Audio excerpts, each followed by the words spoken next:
Hello, my name is Julie Hardesty, and I'm a metadata analyst at Indiana University.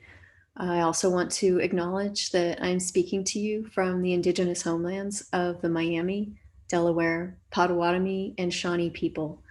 I want to honor the communities native to this region and recognize that Indiana University is built on these homelands and resources, and these people are the past, present, and future caretakers of this land.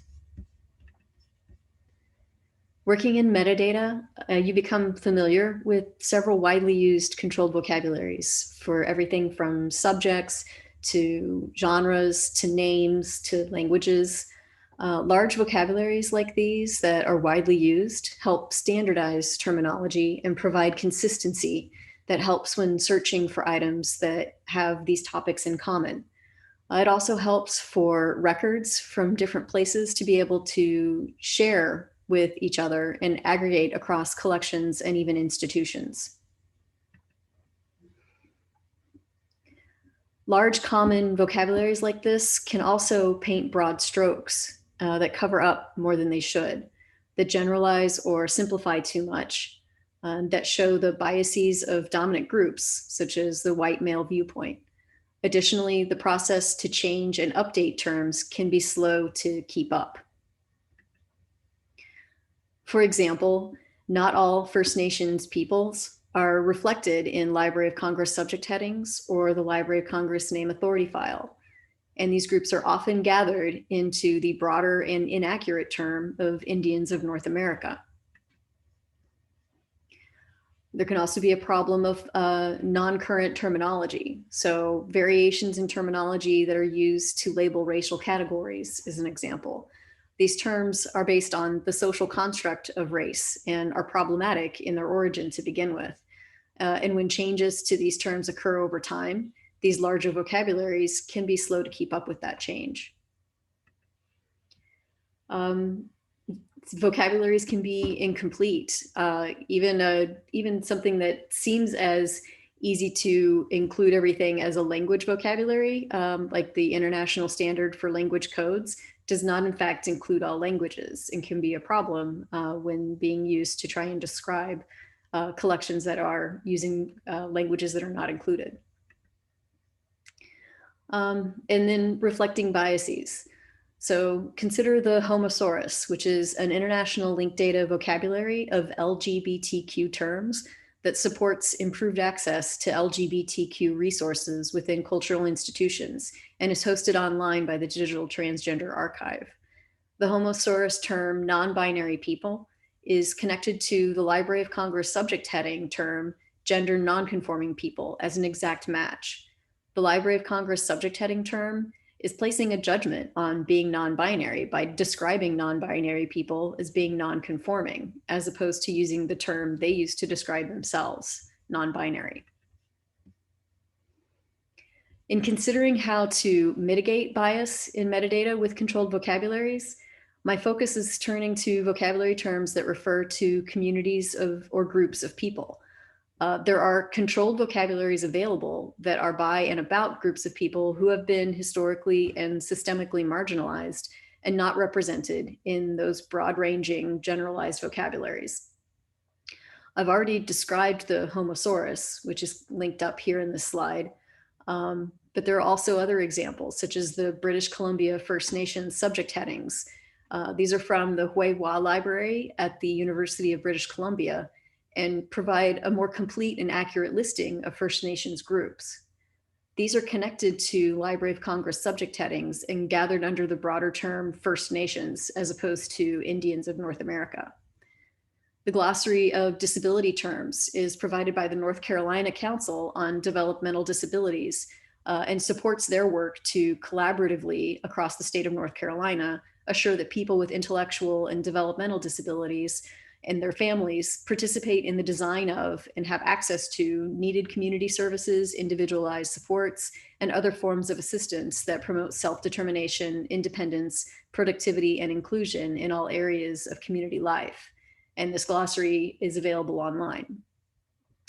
The Women's Thesaurus is the controlled vocabulary behind Atria at the Institute on Gender Equality and Women's History in the Netherlands, which houses one of the largest women's archives in the world.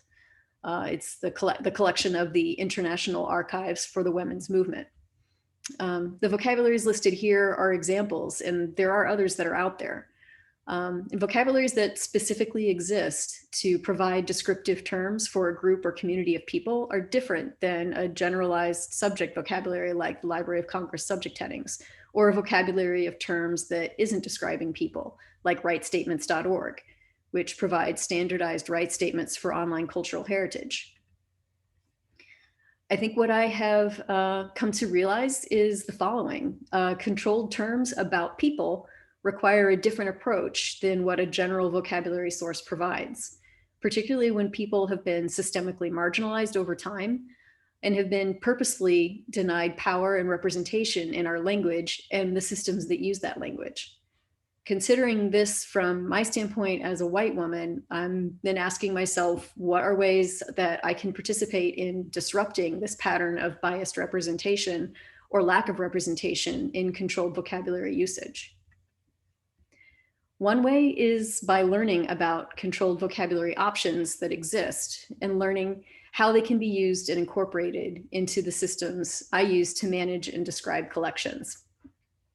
The Samvera community, an open source community making digital collection repository software, has been contemplating this in what it is calling the controlled vocabulary decision tree, aimed at providing guidance for how to find, evaluate, and use controlled vocabularies, whether they are supplied with the system you are using or not.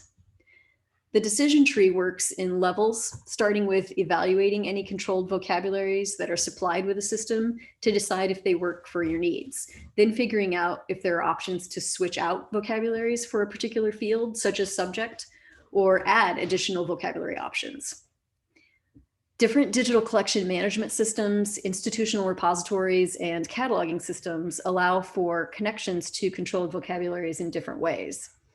Understanding what options are available, what is provided, and what you need to properly describe people and groups associated with collections is a way to ensure your descriptive terms represent and support the people associated with your collections and the researchers trying to discover and use those collections.